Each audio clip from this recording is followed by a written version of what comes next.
فرش برین بو توری زمان پر لقین بو لدارستان فرش برین بو توری زمان پر لقین بو جینا چلی در برو بو لگل تورا برو رو بو جینا چلی در برو بو لگل تورا برو رو بو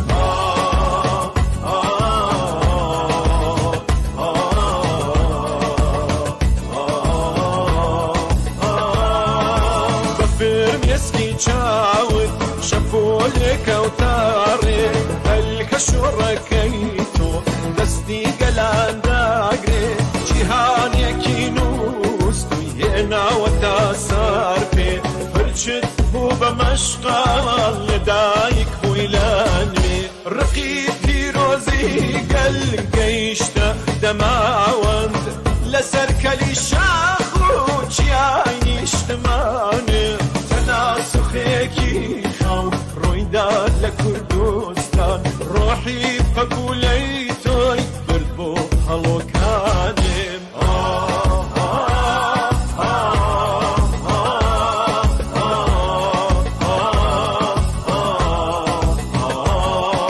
زاروجت بيروز بجناي كردستان كوشي تفرد باخر توالي شخان كوشي تفرد رمزي رقيب فيروز مانا ين آزادي بوشن يا مرقون مانا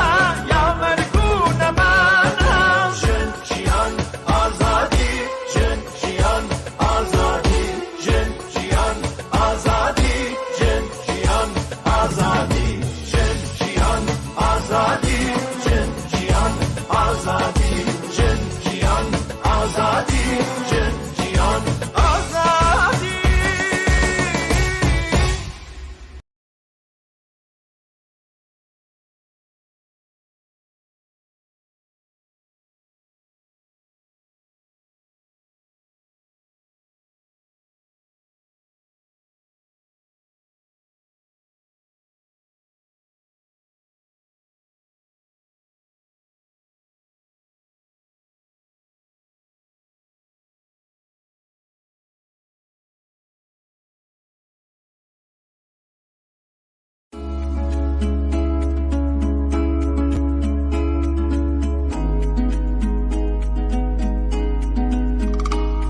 جينو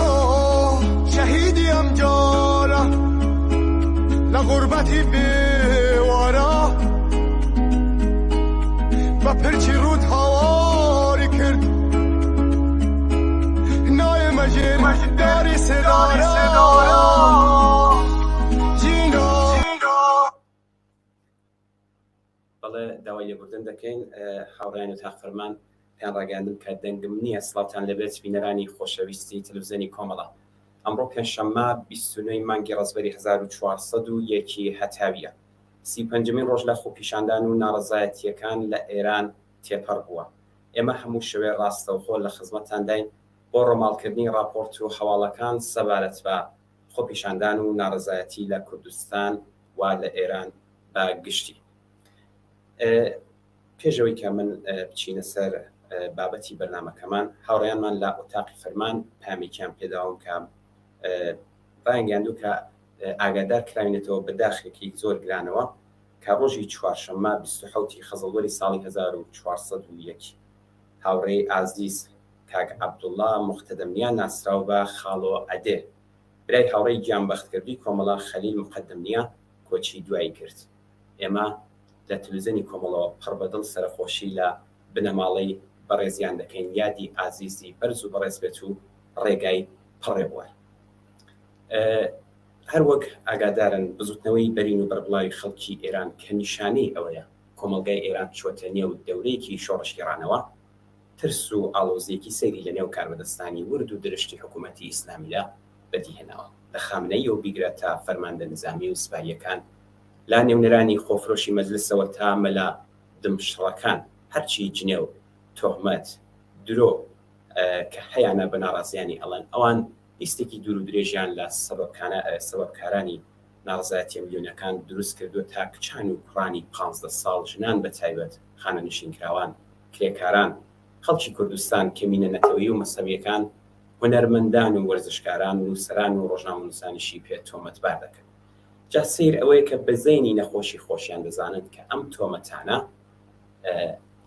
کریارێکی تەنانەت لە ڕیزی هێزە سەرکوتگەرەکانیشدا نابێت کە بە میلیۆنیان کەس لە نێو خۆ سەدان کەس لە دەرەوەی وڵاتیشان بەڵام هەرجا ناجارێک بابەتێکی تازەشی پێوە زیاد دەکەن ئێمە بۆ ئەم شەو دومیوانی بەڕێزمان لەگەڵا بەڕێزان هاوڕێ مەحیە ئیرەجی ئەندامی کویتەی ناوەندی کۆمەڵە بەڕێز بەپێ حسەین پەنایی هەڵسوڕاوی سیاسی هاوڕێیان ئەم کاتتان باش زۆر زۆر سپاس بۆ بەشداریتان زۆر سپاس سپاس بۆ ئێوە بۆ ئەو دەرفەتە ئێوە بیسترانی خۆشەویستە زۆر سپاس سەرەتا باچینە لای هاوڕێ مەحیە هاوڕێ مەحیە ئاگادارن کە ئێمە ئێستا لە ناو دووەمین مانگی خۆپیشاندان و ناڕزایەتیدا کۆماری ئیسلامی هەروەک هەڵمان ئاگادارین زۆری خەوڵدا بە هەموو جنایەتەکانیەوە ئەم سەرپتە بە سەرپتەکانیەوە کە کردێتی ئەم خۆپیشاندان و ناڕزایەتیانە بخەوێنێت پێی وابوو وەکو ئاخێزی 98 بەم سەرپتانی خودێکە ئەخەوێت بەڵام کە دیتمان بەم سەرپتانی ڕەشین کردەکەی نەخەوتووە پێم باشە بزانم هۆکارەکانی چی مەڕایەوە ڕایسڵاو بۆ ئێوە و بۆ میوانی بەرنامە کاک ڕەفیق و هەروەها بینەرانی ئەو بەرنامەیە واقعیەتەکە ئەوەیە کە ئەو جارە وەزیەتەکە تۆزێک جیاوازە یعنی ئەوانەی پێشوو ئەو ڕووداوانی پێشوو ساڵی 96 و 98 و هەتا ئەوانی پێشتریش هەموو ئەو پلە پلانە بوون کە گەیشت بۆ ئێستا یعنی گەیشتوە هەتاکو ئێستا کۆماری ئیسلامی تەبعەن ئەو کاتە هەوڵیدا بۆ سەرکوتی ئەو ئاخێزانی پێشتر بەڵام ئەم جارە ئیتر نەیتوانیوە سەرکەوتوو بێ هۆکاری سەرەکیەکەی شێگەڕێتەوە بۆ ئەوەی کە ئیتر خەڵک بەڕاستی هیچ ڕێگەیەکی کیان نەماوە بە تایبەت ئەوانەی وایە سەر شەقامنە و گەنجانە بەشێکی زۆر لەو لاوانە و ڕۆژانە لەسەر شەقامن کە وردەوردە خەڵکی کێشی پێ ئیضافە بێت ئەمانە شتێکیان نییە لە دەستی بدەن بەڕاستی لە لایەکی تریشەوە هێزێکی گەورەی پشتیوانی لە ئاسی نێودەوڵەتی هاتوونەتە سەرخەد و پشتیوانی لەو خەباتە ئەمە بۆ خۆی بەنەوە ئەگورادا بۆ ئەوانەی وا ئێستا ئەتراز دەکەن لە ناو شارەکان و ئەوە توانێت بۆ خۆی دڵگەرمیەکیان پێبدا وەزان پشتیوانێکیان لە ئاسی نێودەوڵەتی هەیە لە دەرەوەی تر خەڵک چاودێری وەزعەکەکەن و مەسەلەکەیش هەر لەو سەتحی خەڵکی وڵاتانی دەرەوە نییە بەڵکو لە ئاسی نێودەوڵەتی دەوڵەتەکانیش هەوڵیان ئەوەیە کە فشار بێن بۆ کۆماری ئیسلامی و بڕێک زەخت بخەنە سەری ئەمانە ئەگە هەموو دەست بدەی بە دەستیەکەوە پەرپێدان و ئیدامەداری ئەو خەباتەی ئێستا پیشانەداوە من پێم وایە پێ ناچێت کە خەڵک تازە دووە بچنە ماڵەوە یا کۆماری ئیسلامی تەبعەن هەوڵی خۆیەدا بەڵام ناتوانێت بە یەکجاری ئەو خەباتی ئەمجارە سەرکۆت بکە طبعا خەڵک فێر بوون تاکتیکی دروست بەکارێنن زۆر جار هەوڵەدان لەو شوێنانەی وا کۆماری ئیسلامی زعیفە زیاتر بۆ خۆیان دەربکەون لەو شوێنانەوە بۆ خۆیان ئەگەری زەربە لێدانیان هەیە هەوڵەدان کە خۆیان پارێزن و بەنەوعێکی تر خەبات بکەن و ئێستاش بەشێکی تر لە چین و توێژەکانی ناو کۆمەڵش خەریکە پێیوەستە بن نمونەی زۆری دانش ئاموزان و وانەوا لە مەکتەبن خوێندکارانن کە ئەخیرەنیش ئێوەش بۆ خۆتان لە هەواڵەکانە باسان کرد مامۆستایانیش ڕاگەیان نیان داوا لەو بابەتەوە بۆ پشتیوانی هەڕەشیان کردووە لە دەوڵەت هەموو ئەمانە هەوڵەدات کە ئەو خەباتە زیاتر لەسەر جادە و لەسەر کۆڵانەکان و ئەو خەباتە ڕابگرێت و بەردەوام بێت ئەوە هۆکاری ئەسڵەکەیەتی بەڵێ بەرەست حسین پەنایی ئاگادارن کە چینی ناوەند و باقی چین و توێژەکانی ناو کۆمەلگا هەر وەک لە قسەکانی هاوڕێ مەحیەدا بوو خوێندکاران هاتوون ژنان وەکو بڵین بزوتنەوە تا ڕادەیەک هاتوون مامۆستایان هاتوون بەڵام چینی مام ناوەند باقی چینی توێژەکانی تری ناو کۆمەلگا ئەو جۆرەی کە پێویستە بەشدار نین چالاک نین لەم ئاخێزەدا بەڕای ئێوە هۆکاری چییە بۆچی ئەمانە بەشداری ناکەن و دەبێت چی بکرێت ئەمانیش کە بەشێکی زۆری ناو کۆمەلگا پێک دێنن پاڵپشتی ئەماخێزە بوو بەڵێ جارێکی تر عەرزی سڵاوم هەیە لە خزمەت میوانی بەڕێستان کە مەحیە و سەرجەمبینەرانی خۆشەویستان دیارە ئەو جێگایی هەڵەگەڕێتەوە بۆ کوردستان چینی مام ناوەندی لەم جنبشە بە تایبەتی نەقشی بووە لەم یەکمان و 5 ڕۆژەی ڕابردووە بە تایبەتی لە رابطە لەگەڵ داخستنی دوکان و بازار و بەرحاڵ بەو شکڵێک کە بۆ خۆیان ویستویانە تا حدێک دفاعیان کردووە و نیشانیان داوە کە کوردستان بەگشتی بە هەموو چین و توێژەکانیەوە دژی ئەم دەسەڵاتن و بەرحاڵ دژی ئەو زڵم و زۆر و ئەو وەزعێتن کە لە ئێرانە حاکمە بەڵام بۆ خارج لە کوردستان ممکنەوە ڕاست بێت چین و توێژەکان حتا لە کوردستانیش ممکنە کەمتر دەرگیری مەیدانی تر بوو بێتن ئەگەر پرسیارەکە ئاوا وەڵام بدریکێتەوە من پێم وایە پێشتر بەڵێ هاتوون ینی زیاترە بەڵام ئەو جۆرەی کە پێویستە نەهاتوون بەڵێ بێگومان ئەو جۆرێک دڵخواز بێت نەهاتوون و دەبێت کاریژی بۆ بکریگێ لەبەر ئەوەی لەلایەک دەسەڵاتی دیکتاتوری لە ئێران هێندە زاڵم و لە ئێن حاڵەژە بە تایبەتی لە ماوەیە هێندە تون بەرخۆردی کردووە تەبیعیە کە بەرحاڵ هەموو چین و توێژەکان بە فەوریەتە نێنە سەر شەقامەکان و ئەو جۆرێکە دڵخوازی هەمومانە بەشداری ئەم شۆڕشە بن بەڵام بۆ ڕۆژەکانی ئایندا من پێم وایە دەبێت ڕاهکاری بۆ بینتە بۆ ئەوەی شرکەتیان مشارەکەت بکەن لەم جۆنبشە مەسەڵەن نمونەی لەوانە بۆ هەمومان دەزانین کە ڕێژەیەکی زۆر لە خەڵک گیراون لە شارەکانی کوردستان بە تایبەتی و مەسەڵەن لە شاری سنە ئامارەکان زۆر زیادە کە باسە کردیت من پێم وایە ئەرکێکە خاتە سەرشانی چین و توێژهای ترکە بێدەنگ نەبن دیارە ئەو جۆرەی ممکنە بە شێوەیەک ئەو جۆرەی کە جوانێک مەسەڵەن لە مەحەلەکانی خۆیان بربەرەکانیەکە لەگەڵ هێزەکە تەوقع نەبێت کە چین و توێژی تریش ئابوو شدەتر بێنە سەرخیان بەڵام بۆ دلهای و سەبکی خۆی هەیە بۆ ئەوەی کە ئاعترازاتی خۆیان دەرببڕن بە تایبەتی کوردستانیش کە هەمومانەزانی نامۆنی و بێ ئەزمون نییە ئەگەر تاریخی لانیکەم 43 ساڵی ڕابردوو کورد بیتەوە بەسەریا نیشان لەوا دەکە کوردستان سمبۆلی ئاعترازاتی جۆرواجۆر بووە و نیشانی داوە کە پۆتانسیێلێکی عەزیم لە کۆمەڵگای کوردستانە وجودی هەیە بەڵام بەداخەوە لەم شرایطە مەجالی بۆ نەڕەخساوەکە خۆی بروز بدا و دەبێت کار لەسەر ئەو لایەنە بکرێت کە من پێم وایە باتەوەجو بە شرایطێکی ئێستا حاکمە یەواش ممکنە لە مەیدانە جوانەکان کەمتر یا کەم ڕەنگ بۆیتەوە ممکنە فرسەتێکی خۆڵخان بێت بۆ ئەوەی چین و توێژی تریش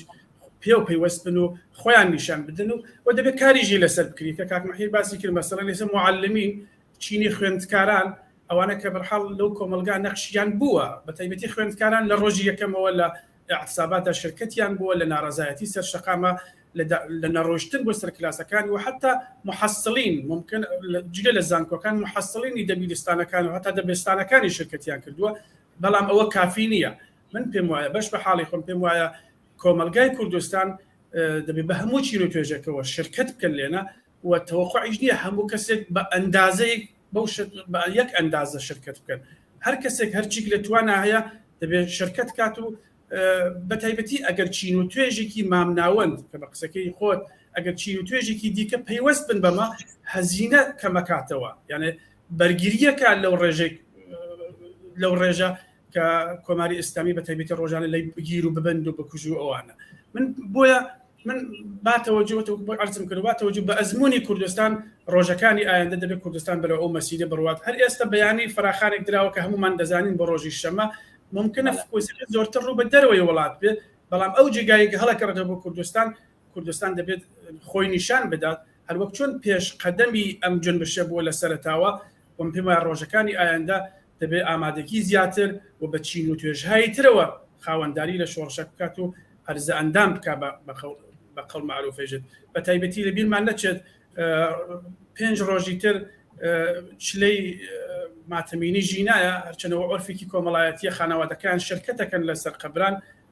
و خەڵکی سەقز داوایان کردووە کە هەموو خەڵکی شاری سەقز بڕۆن پێم وایە ئەوە جۆرێک فرسەتێکە یا جۆرێکە ڕۆژێکە پێم وایە کوردستان دەبێت لە هەموو توانایەکانی خۆی و لە هەموو چین و توێژەکانە شرکت بکەن لەم اعترازاتە هەر کەسێک و مەسەڵەن بۆ نمونە بۆ خۆتان بینی وتانە نمونەیە کە ممکنە لە ڕووداوەکان یا لە خەبەرەکانە کەمتر بروزی پەیدا کرد یا کەمتر بۆڵت کرابێتەوە کە مندامانی کوردستان بوو یا بەرحەڵ بە فارسیەکەی معلولین جامعەی کۆمەلگای معلولین لە کوردستان ئیطلاعیەکیاندا کە بۆ خۆیان وەک خۆیان لە زمانی خۆیانەوە دەڵن کە ئەگەر چی ئێمە بە لەحاظی جەستەییەوە ڕەنگە نەتوانین لەسەر شەقام بین بەڵام ئێمە بە شێوەیەکی مانەوی و بە مۆدل‌های مختلف ئێمە ئامادەگی ئەومانەیە کە پەیوەست بین بەم جنبشەوە خەڵک دەتەنن تەجەمعات بکەن لەبەر فەرمانداریەکە داوای ئازادکردنی زیندانیانی سیاسی بکەن و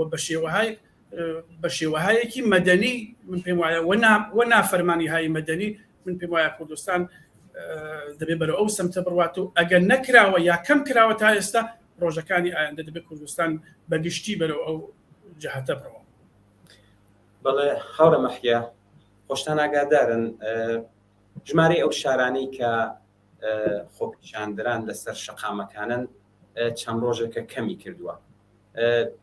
ئایا ئەمە ئارامی پێش زریانە یا خۆت گۆڕینی هاوسەنگی حکوومەت یا خەڵک دەگەرێتەوە ئەمە چۆن هەڵدەسەنگێننەوە؟ پێشەوە جوابی ئەو پرسیارەتان بدەمەوە پێم خۆش ئاماژە بە یەک دوو نوکتە بکەم هەر لەو پرسیارەوە لە کاک ڕەفیقت کرد. ئێمە ئەبینین کامیۆنداران لە ساڵی 1970 ئێمە و کامیۆندەران ڕاندەکانی کامیۆن پێکەوە یعنی ئەوانەوە هەر ساحەبی کامیۆن ئەوەیشی وە ڕانندەن ئەمانە پێکەوە لەو اعتسابانە بەشداریان کردوە ئێستەیش لە منطقەی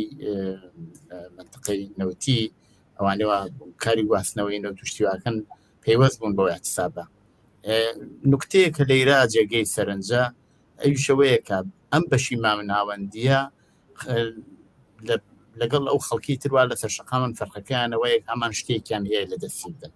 و هەوڵیانەوەیە یعنی کاتێ دێنە سەر شەقام کە بزانن ئەوان بۆ خۆیان قازانجێکیان هەیە ینی قازانجێک دێت. ساڵی 1950 و دوای شۆڕشی کوردستان کە دەستی پێکرد بەشێکی زۆر چین و توێژی کۆمەڵایەتی پەیوەست بوون بۆ شۆڕشە و لە ئاسێکی زۆر زۆر بەرینە بۆ بەدەلیلەوە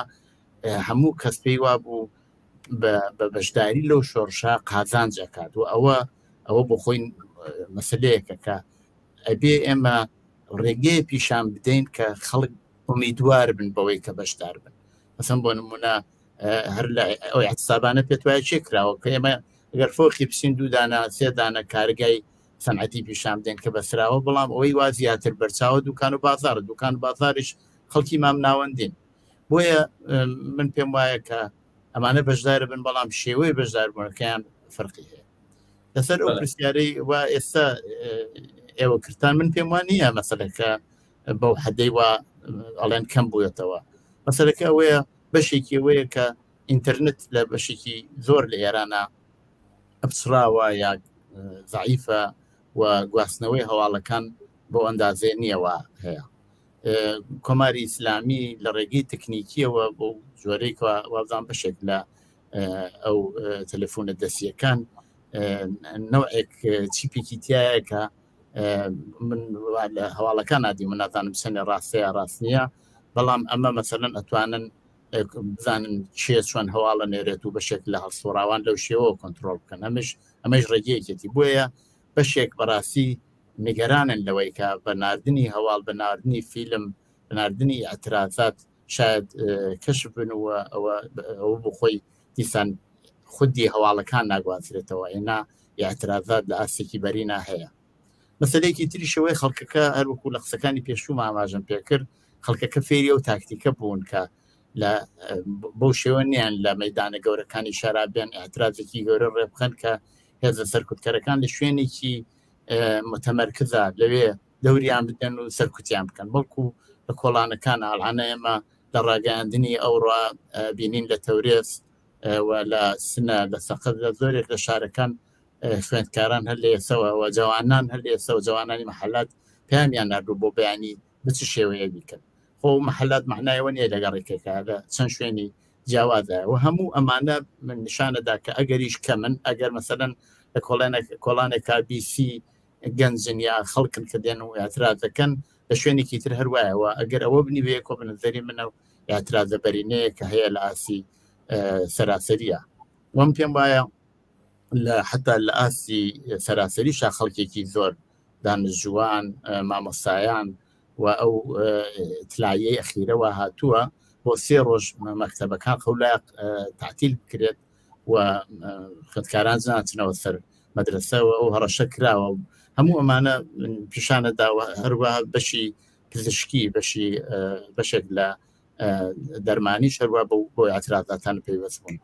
ئێمە تەجربەی انقلاباتی پێشوشمان هەیە نەکرد لە ئێران ساڵی 57 بەڵکو لە وڵاتانی تریش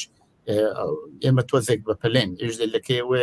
43 ساڵە کۆماری ئیسلامی خەریکە بە هەموو شێوەیە خەڵک سەرکوتەکە زۆر بە پلێن کە ئەم ڕژیمە هەرچی زووتر بڕوخێ بەڵام هەموو ئەمانە کاتی خۆیەوێت هەموو ینی حتا انقلابی 57ش لە ماوەی 8 مانگ 9 مانگا لەخەرە درێژەی بوو کە توانی ڕژیمی شابڕۆخێنێت لایەکی ترۆ کۆماری ئیسلامی بۆ خۆی لە انقلابێکەوە هاتوۆتە دەرەوە ینی لە شۆڕشێکەوە هاتوۆتە دەرەوە تەجروبەی سەرکوتی هەیە بۆ خۆی هەوڵەدا بە هەموو ڕێگەیەکی سادە کاک بۆەوە بەربم ئاخێری جەماوەرە و بەرم شۆڕش و انقلابە بگرێت ئەمە لەگەڵ زمانی شا فەرقی ئەمە لەگەڵ مەسەلەن مسر و نازانم ئەو وڵاتانە کە لەگەڵ ئاخێزێکی ئاوا ڕوبەڕوو نەبوون و زۆر سەریعیش لە بینچوون جیاوازە تۆریەکەی لەو بابەتەوە هەڵێت کە ئێران جیاوازیەکەی وەیە کە ئێران بۆ خۆی لە ئینقلابێکەوە سەری هەڵداوە خودی ئەوە تەجربەیەکی بۆی بۆ ئاسانیە ناڕوا لە سوورەتێکە ئەبینین حوسنی مبارەک بە ئینقلاب نەهاتووە سەرکار یا مەسەلەن بەشێکی تر لەوانێتە بە ئینقلاب نهاتوونە سەرکار بەڵکو هەر بۆ یەکیژی زۆر سەریع وازیانی هێناو لە دەسەڵات کێشانەوە ئەمانە بۆ خۆی تاسیری ئەبێنەوە کە کۆماری ئیسلامی توانیوێتی تا ئەندازەیەک ئەوێ درێژە بدا بەوە سەرکوتێکی هەجگار زیاتر بکات و بۆ خۆش تا نزانن کە خەریکە بە تبلیغاتی جۆ خەڵک بترسێنێ و لەوەکو سووریە لێ دێت نادان وەکو سووریە لێ دێ ئەوەی وا لە سووریە ڕووی داوە ئێران کردێتی دەی ئەگەر بە سووریەیەکی دێ بە هەردیسان خەتای کۆماری ئیسلامیە بە تویسیتر بەڵێ بەڕێز حسین پەنایی لە کوردستان خۆشتان ئاگادارن کۆماری ئیسلامی خەریکی پیلانگیرەیەکی ترە ئێمە دەبینین کە دەیەوێ ئیسلامیەکان و جیهادیەکان لە دژی خەڵک هام بدات و لە سنە شاهدی ئەم پیلانگیرەی ڕژێمیش بووین ئەم یەکگرتووەی داعشی شیعە و سنی لە کوردستان کردەوەی هەیە ئەسڵ ئەرکی خەڵک و هێزە شۆڕژگارەکان دەبێت چی بێت لەم کاتەدا هەمومان دەزانین ئەو جنبشە لە ناوەڕووکی خۆیان شتێکی بۆڵت کردوێتەوە کە مەسئلەی ژنانە و ئەوە نیشان لەوادا کە مەسئلەی ژنان دەغدەغەیەکی ڕۆژانە وە فەرانەتەوەیی وە فەراملیە لە ئێران ئەمە ممکنە جوزانم لایەنهایی تۆنڕەوی مەسەبی بەمە قەڵس بوو بێتن شەرتنی دیارە ئەوانەی کە مشەخەسەن مەسەڵەن لە کاتاگۆریەکی چکۆلە وەکو سەلەفیەکان یا خەڵکی ئاوان لە کوردستان ئەزمونیان هەیە کۆماری ئیسلامی بە درێژایی تاریخی خۆی لەگەڵ خۆی استفادەی لێ کردوون نەک لە کوردستان لە مەناتقەکە وەکو جاڵجاڵۆکە وایە دەستی هەر پێکی لە وڵاتێک بۆ خراپکاری بۆ ئەوانە لە کوردستانیش بە تایبەتی لە بەرامبەر جنبشێکی پێشکەوتن خوازی کوردستانە هەمیشە و دایم ئەمانەی تەقویت کردووە چەکی پێداون ئیمکاناتی پێداون و بەرحاڵ هانی داون و هەتا بە گژیانیژی کردوێتەوە هەر پێش ئەم ڕووداوانە بۆ خۆمان دەزانین کە لە مەریوان و لە سنە و لە کۆمەڵێک لەو شارانە تعڕزیان کردە سەر ماڵی خەڵکو و لە جوانانیاندا لەسەرەوەی کە مەسەڵەن جوانێک ممکنە شوزانم لە کچێکێک لە چکەکەی مەسەڵەن جۆرێک ببێت بە تایبەتی لە شرایەتی ئاواکە کۆماری ئیسلامی کەوتوسە تەنگ ناوە بە حاڵ وەکو ماری زەخمی وەکو ماری بریندار وایە پەلاماری هەموو شتێکەدا و بە تایبەتی تەلاشەکە کە ئەو گروپانەی کە لە جنسی خۆیان و بە هەر حاڵ زمینەی ئەوە ژیان تایە کە دژی بزوتنەوەی شۆڕژگەرانی خەڵکی کوردستان بوەستنەوە تەقویەتیان بکات و جارێکی تر یان تێرتەوە مەیدانەکە بەڵام خۆشبەختانە هیچ کەم لەوانە نە لە ڕابردوویژە ولا بە تایبەتی لەم سەردەمەشان ناتوانێت بەر بە شەپۆلێکی عەزیمی کۆمەڵایەتی بگرێت. ئەم بزوتنەوەیەک نییە کە بڵێ ئتفاقێکی مشخصە یەک ڕۆژە مەسەڵەن لە اعتراضە بە مەرگی مەسەڵەن دیارە بە مەرگی ژینا بوو، بەڵام ڕۆژەکانی داهاتوو ئەو مانگێکی بەسەرا چووە خەڵکی تر لە مەسئلەی ژیناوە تەبدیل بووە بە خواست و مطالباتێکی گشتی و ئەمە گشتگیر بووە و حتا مەسەلیەکانی کوردستانیش خۆ مەلاهایەکی ئاینی لەم ڕۆژانەکە بۆمان بینیوە ممکنە بەشێکی زۆریان لەگەڵ جنبشی کوردستانە ممکنە خۆیان تەداعی نەکەنەوە، بەڵام نامەیان نووسیوە و حتا ممکنیژە نامەکانیش بە دڵخوازی ئێمەمانانی مەسەڵەن سیاسی نەبوو بێت، بەڵام دەنگیان بەرز کردوێتەوە توانە بە کۆماری ئیسلامی کە تو حەقت نییە ئاوا بەرخۆتکە لەگەڵ منداڵی خەڵکە ئاخر ئەو هەموو شارەت کردووە بە پادگانێک. بۆیە من پێم وایە ئەم جنبشە هێندە بەهێزە و هەندە ڕۆژ بە ڕۆژیش بەهێزتر بووە. پێم وایە هیچ هێزێکی کۆنەپارێزی ئاوا لە جنسی لەو تیپێک کە کۆماری ئیسلامی تەقویەتی کردووە پێم وایە ناتوانێت بەری بکرێت، بەڵام ئەوە معنایەوە نییە کە مەترسی نییە، ئەوە معنایەوە نییە کە نابێت لێ بترسین. پێم وایە جنبشی کوردستان بێجگە لە ئەزمموی تاریخی خۆی بە تایبەتی لە توولی ئەم مانگ و چەند ڕۆژە تەجربەیەکی مەیدانی کافی دروست کردووە بە تایبەتی بۆ نەسلی تازە. دیارە نەسلی قەدیمی کوردستان تەجاربی جۆراوجۆریان هەیە لە ڕابردووی لە تاریخی مبارزاتی خۆیانە، بەڵام ئەم نەسڵی کە ئێستا ئیسلاحاً پێڵن دەهەی 80 و 90 پێم وایە ئەو مانگێکی زۆر مفید بوو بۆ تەمرینی خۆیان بۆ ئەوەی کە لەگەڵ خیابان و لەگەڵ مبارزە ئاشنا بنەوە و بزانن بەڵحاڵ سەفی چاکە و سەفی خراپە لە خۆیان دوور بکەنەوە. من پێم وایە بە دەرەبزوودە بە پرسیارەکەی پێشوش کە لە مەحید پرسی پێم وایە ڕەنگە ئەگەر کۆندێکیشی تیا بوو بێت یا تۆزە لە گۆشەکنارێکەوە تەزعیف نیشان بدا پێم وایەوە هەڵەگەڕێتەوە بۆ جۆرێ خۆسازمان و فرسەتێک بە کوردستان کە کوردستان جارێکی تر خۆی سازمان بداتەوە لەو سازماندانەوە. من پێم وایە لە خۆشی ڕۆژەکانی ئایندا پێم وایە ئەوە نیشان لەوادە کە هیچ هێزێک و تاقیش کراوە بە تایبەتی کوردستان ئەزمموی ئەوەی هەیە هیچ هێزێک لە جنسی ئەوانە ناتوانێت بەر بە شەپۆلێکی عەزیمی ئیجتیماعی لە کوردستان بگرێت کە 40 ساڵە مبارزەی بووەکات، داوای ئازادی خۆیەکات، داوای مافوو حەق و حقوقی جگە لە خودی خۆی مەسئلەی ژنانەکات و ئەمە ناتوانێت ئەو گروپە چکۆلانە بتوانن مەگەر مزاحمەتی ئیجادکەن مەسەڵەن مەلایەک کە بۆ خۆمان دەزانین لە مزگەوتێکا خەریکە 4 قساکە مەسەڵەن 4 جوان ممکنە تهدید بکە کە ئەوەشمان لەبیر نەچێت. هەر خەڵکی شارەکە خەڵکی مەدەنی شارەکە نایەڵن ئەوانە ورودی نێو شار ببن، مەسەڵەن ئەوەی کە قسەیەکی کرد بێت مەسەڵەن بەرخەلافی یا دفاعێکی چکۆلەی لە کۆماری ئیسلامی کرد لەو ڕۆژانە ئەو ڕوبەخۆی و ژنومناڵەکە لە نێو شارەکانیان چۆڵ کردووە، یعنی تۆغیانێکی دەرونی عەزیم لە کۆمەلگای کوردستانە بە تایبەتی وجودی هەیە کە من پێم وایە هیچ هێزێک و هیچ خەڵکێکی ئاوا ناتوانێت بە مقابلەی لەگەڵاکە و کوردستان لە بیرمانیش نەچێت. کوردستان ئەحزابی خۆی هەیە و ئەحزابەکان چەکدارن. مناڵم ئێستا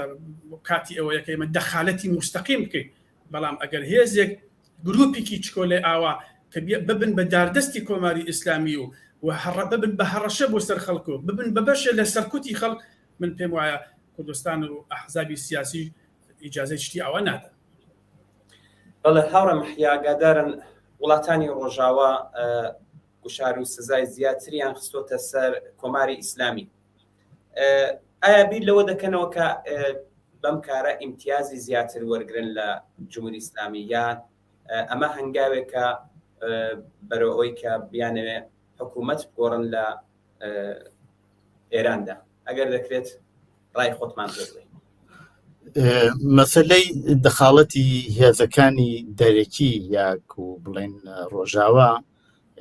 ئەگەڕێتەوە بۆ هاوسەنگی هێز. نمونەیەکی هێزگار ڕۆشن لەو بابەتەوە ڕۆژاوای کوردستانە. لە ڕۆژاوای کوردستان هێزی چەکدار لەوێ توانی لە بەرامبەر داعشا بوەسێت و ئەتوانم بڵێم شەڕی سەرەکی بەدەست ئەوانەوە بوو. ئەو بوو بەهۆیەوە کە بەشێکی زۆر لەو وڵاتانە هاتنە پشتی هێزی چەکدار یا گریلاکان یا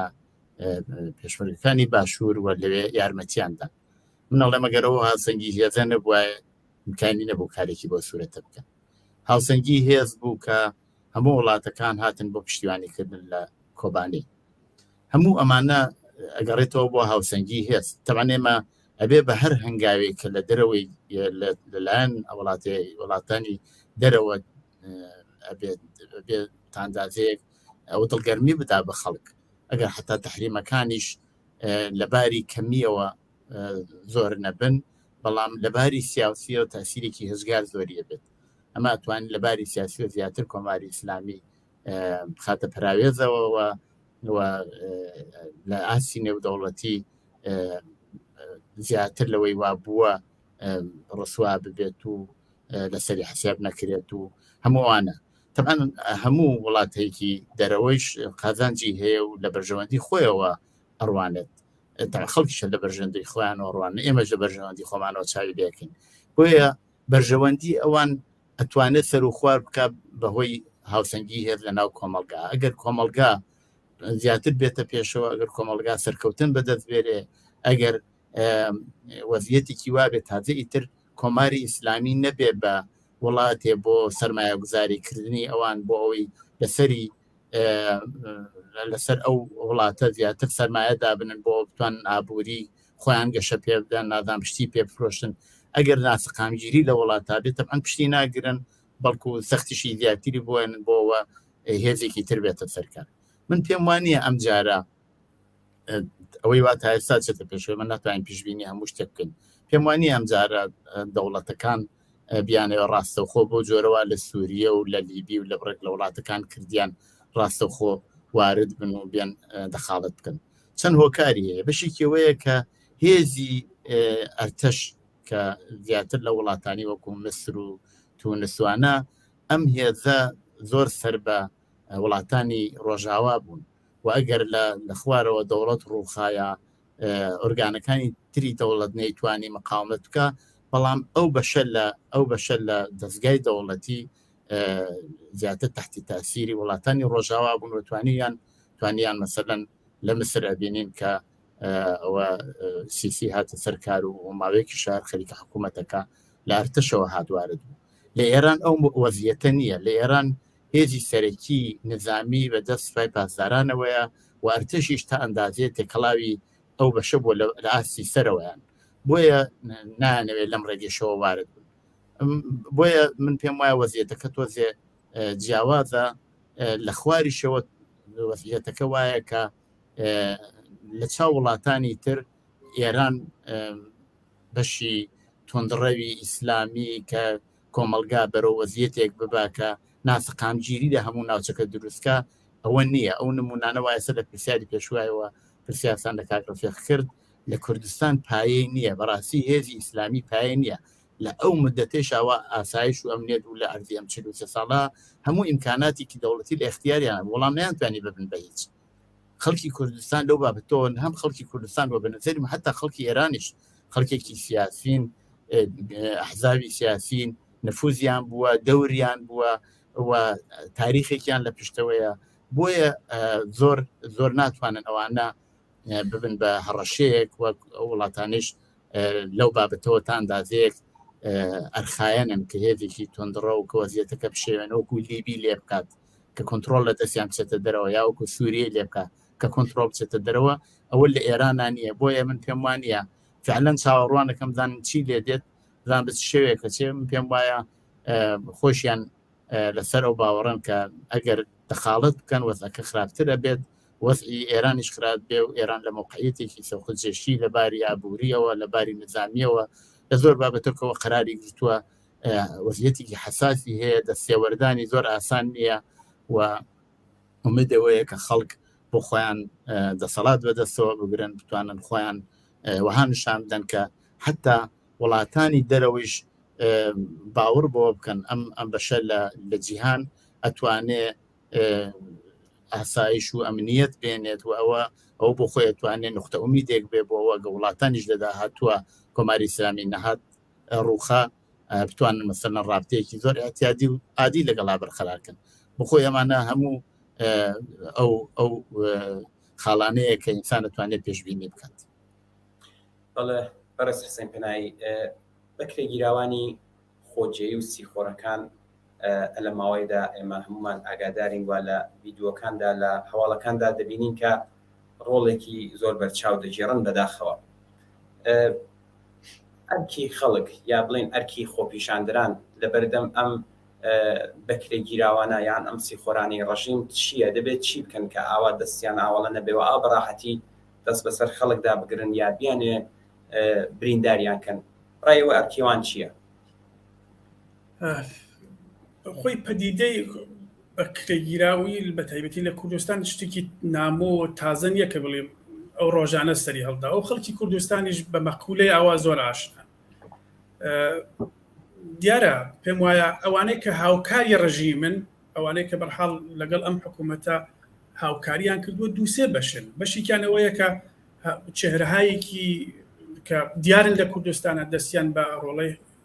بە خوێنی ڕۆڵەی خەڵک سوور بووە،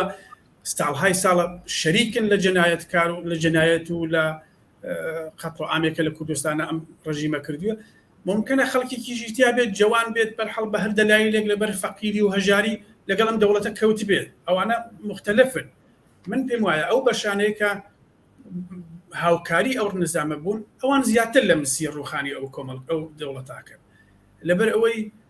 وەڕۆژ ئاسەوارەکەیی پێودیاوە ئەو ڕیزشە بە قەول فارسی ئەو ڕیزشە پیانەوە دیارە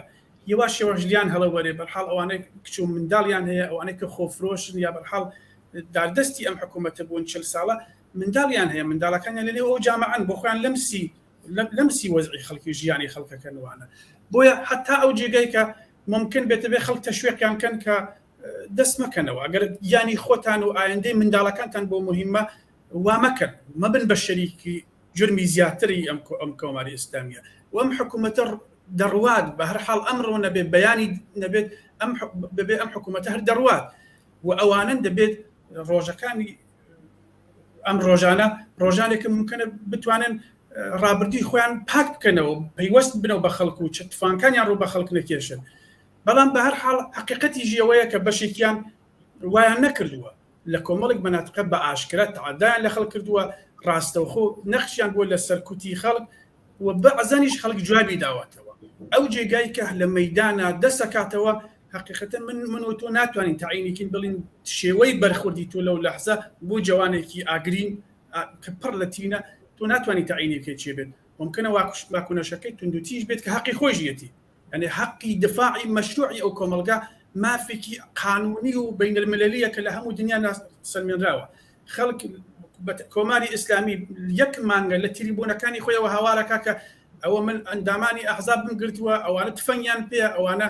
خەریکی چوزانم لە مەرزەکان 10,000 شتی ئاوای لەم ماوەیە بڵاو کردبێتەوە، هیچ تەسیرێکی نەبووە، نیشانیدا کە خەڵک لە مەیدانەکەن بەدەستی خاڵی خەریکە دفاع لە خۆیەکە. بۆیە ئەگەر لە شوێنێکی جا تعرضەکەن بە کەسێکی خۆفرۆشی وە چهرەیەک کە لە شارەکە ئەیناسن، من پێم وایە و حەقی خۆیەتی، حەقی بێ ئەم لە ئەولای خۆیەتی. بەڵام لە لایەکی تریژەوە دەبێت داواکاریی گشتی ببێت، دەبێت واسهێنان ببێت، ناکرێت بە تایبەتی لە شارێکی گەورە مەسەڵە بە کوستنە، ناکرێت کابرا بە ئاڵم ئاشکرا تعدا لە مناڵی خەڵکە لە جوانی خەڵک فەنگ کێشێت و ئاوا لە مەیدانەکە هەڕەشە بکە. هەرچەند ئەوەیش دەزانین بە هەر حاڵ ئەو ڕێژە زۆر کەمن، لەبەر ئەوەی خۆی خستەتی شۆڕەش و ئەو دەورانانە خستەتێکی تایبەتین، خستەتەکە یەکێ لە خستەتە هەرە بەرجەستەکەی ئەوەیە کە هەموو کەسێک خۆی لەگەڵ شۆڕشەکە ئەبینێتەوە.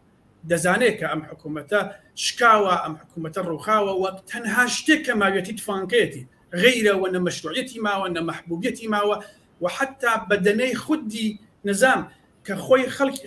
ساڵهای ساڵە لەگەڵ خۆیان بوون ئەوانە خلیان هەڵەوەرێت. ممکنە لە کوردەکە کەمتر بێ، بەڵام مەسەڵەن ئەوانێک کە خۆفرۆشایەکن کە ئێمە چێهراییکە ناسین، بەڵام ئەوەیش بیزانین کە زۆر کەمن. من پێم وایە ئەوەندە وەسعەت لە حەجمێکی عەزیمانین، خەڵکانێکن کە ئیتر چێهرەهایەکەنەوە 40 ساڵە دەستیان لەگەڵم حکوومەتە تێکەڵ کردووە و ئەم ڕۆژ نیشانە دەنگەرێکیانە وەفاداری خۆیان بە حکوومەتێکی ڕووخا و داڕزا و شکاو نیشان بدەنەوە. من پێم وایە حەقی دفاعی مەشروعی خەڵکێکە لە مەیدانەکەیە ئەو مافی بێ ئەم لە ئەولای خۆی دەبێت جوابی بداتەوە. بەشێکی تەبیعیە وەکو هەموو ملەتانی دنیاکەت بە ڕزگاری دەگەن، دواتر ئەوانە دادگاکانن تعیین تەکلیفەکەن بۆیان. بەڵام لە حاڵەتی شۆڕش و لە حاڵەتی ئاوا من پێم وایە واکۆنشی خەڵک واکۆنشێکی تەبیعیە و بەرخوردی خەڵک بەرخوردێکی ئەمریکی قانونیە لە شوێنێکە لە مەحەلەیەکە. ئەوانە نمونەهایی بووە، مەسەڵەن لە شاری شنۆ 40 ساڵ 50 ساڵ 60 ساڵ 70 ساڵ 80 ساڵ 90 ساڵ 90 ساڵ 90 ساڵ 90 ساڵ ئەو شارێک کە ئەو شەوە جوانەکان هاتن بە بەهانەی ئەوەی کە مەسەڵەن ئەحزاب هاتون یا بەرحاشتی ئاوایان کردووە بە سەدان پاسداری کە کوردن و بەرحەڵ هاوکاری ئەو دەوڵەتەن هاتون نێومان من پێم وایە قابلە قبول نییە بۆ کوردستان کە کاک محید باسی کرد کوردستان ئەزمموی باشی هەیە لەم بارەوە خۆشبەختانە و ئەم 40 ساڵ مبارەزە وای کردووە کە ئیتر ئەقلیەتێکی زۆر چکۆلەی مەحدود منفەردن لە کوردستانە کە ئەوانەیە کە هاوکاری ڕژیمن و دڵیان بەم حکوومەتە خۆشە دەنا عمومی خەڵک بڕاوە لێ هیچ جان لە کوردستانەوە زۆرتر بەڵام ئەو جێگایش کە هاوکاریکی بووە هەر سەرنج بدەن تەلەڤیزیۆنەکانیان ئەوان کە تەلەڤیزیۆن تریبونهایەکی دەوڵەتین لە شاری سنەوانە بڵاو بنەوە ڕۆژ بە ڕۆژ خەریکە کارمەندەکانیان و ئستەفادەن واسە کە کاری باشیکیژە بە بڕوای من ئەوەی کە کارمەندی ئەو دەوڵەتەیە ئەوەی لەو تریبونە کە ڕۆژانە خەریکە تەبلیغی جنایەتەکە کارمەندە پێم وایە دەبێ واز بێنن لە کارەکانیان و حەق نین ئەوانە خەڵکی و شارن ئێمە خانەواتەکانیان ئەناسین ئێمە بە بنەماڵەیان ناسین وەوانە حەق نییە ببن بە شەریک جرمێک لە تەلەڤیزیۆنێک ممکنە بۆ خۆی تەوجیهێکی بێت جوانێکە مەسەڵەن مجری تەلەڤیزیۆنێکە ممکنە تەوجیهەکەی بڵێ من ڕۆژنامەوانێکم ئاساسی نییە لە شرایطی ئاواشتیوان نییە ڕۆژنامەوانێک نییە تۆ ناکردی ڕۆژنامەوانێک بێ لە تەلەڤیزیۆنێک لە مەهاباد یا لە سنەت ڕژیم بڵاویەکاتەوە کە ده مستند لەسەر ئەحزابی سیاسی و لەسەر خەڵک و لەسەر جنایەت کە لە کوردستانە کە بۆ خۆی کرێ بڵاوێتەوە تویت پێ ڕۆژنامەوانە بۆیە لەم شرایطە ئینقلابیە من پێم وایە دەبێت هەموو تەلاشی خەڵکی کوردستان بە هەر هەموو کەسێکەوە دەبێت پێش هەموو شتێکەوە بکە داوایان لێ بکەین کە واز بێرن و ئەمە خزمەتەکە بە خۆیان خزمەتەکە بە منداڵیان خزمەتەکە بە داهاتومان و خزمەتیش بە شۆڕشەکەمانەکە و ئەوە کارێکی گونجاوە من بەش بە حاڵی خۆم تەشویقیانم کردووە و ژێگای کە دەنگم مەسەڵەن بە کۆمەڵی خەڵک ڕەنگە بیان ناسن بە خانەوادگی تەشویقیان ماکرد منداڵەکانیان تەشویقکەن کە حەقیان نەبێ باوکو دایکەکانیان باوکەکان یا کەس و کارەکانیان لە سەرکوبی خەڵکی کوردستانە نەخشیان ببێت چون زەرەر دەکەن شۆڕش و ئینقلابی ئەو ڕۆژانە ئەوانە بەری پێناگری ڕژیمێکە هێزێکی سەرکوتکەری ممکنە بەشێکیشی تەبلیغات بێ مەسەن لە دەرەوەی سنوورەکان هێناوێتی بەڵام لانیکەم بۆ خۆمان دەیبینین شارێکی وەکو سنێ کرد بە پادگانێکی نظامی بە هەزاران جنایەتکاری هاوردە لەو شارە وێرانی کردووە بۆیە خەڵکێک لەوە ناترسێت بۆ لە چواردانە پاسداری کورد کە هاوکاری ڕژیم دەترسێت بۆیە زەرەر دەکەن و ئەوانە دەکەونە بەر ڕقێکی واقعی خەڵک کە ڕۆژانە خەریکە دەکەن خەڵک هەژار و فەقیرن کابرایەک لە کاک عەزیزی مۆرادی کە هەمومان پێم وایە ئەیناسین لە نایسەر ئاخر خۆ هیچێکی نەکردبوو خۆوان لە ماڵەکەی خۆی هاتە سەر خیابانەکەی لەسەر خیابانەکەی فیشەکیان پێ و ناو شەهیدیان کرد بۆیە ناکردێت یانە قابلە قبول نییە بۆ کەسێک کە خۆفرۆشێک بێت و تحملی ئەوەز بکات و هەڵ نەگەڕێتەوە ئەسڵەن نەک خەڵکی کوردستان پێم وایە ئەوە قبول ناکرد لە مەیدانەکە بیبینن پێم وایە ئەگەر تۆسقاڵێکیش پەیوەندیان لەگەڵ ڕژیم ماوە دەبێت بیپسێنن و پەیوەست بنەوە بەگەلەکەیان سەرنوشتی زۆر جنبشی دنیا زۆر جنبشی ئازادی خوازانی دنیا ئەوەی سەلماندووە فرسەت بۆ ئەوانیش وجودە خۆ جنبشی کوردستان جنبشێکی سەرزندەیە جنبشێکە لە دەرونی خۆیان سەدان ئەزمموی ئاوای هەیە ئەوان دەتوانن لەو شرایەتانە لەگەڵ خەڵک بکەونەوە تەوەقعێکمان نییە کە حتمما ئێستا وەکو ئەو منداڵە بڕۆن شەڕەبەرکەن لانیکەمی تەوەقعی خەڵکی کوردستانەوەیە کە تفانکانیان دابن و شرکت نەکەن و ناکرێت لە پادگانەکانە بن ناکرێت لەسەر پۆستەکانیان بن لەو شرایەتە وەوە کارێکی خەتەرناکە بۆ خۆیان و خەڵکی کوردستان ممکن نییە شتی ئاوا قبولکەن و بیبەخشنیش بەڵێ هەردوو بەڕێز و خۆشەویست من پرسیارێکم نییە بەڵام ئاگادارن کە بانی بانگەوازێک دەرکراوە لەلایەن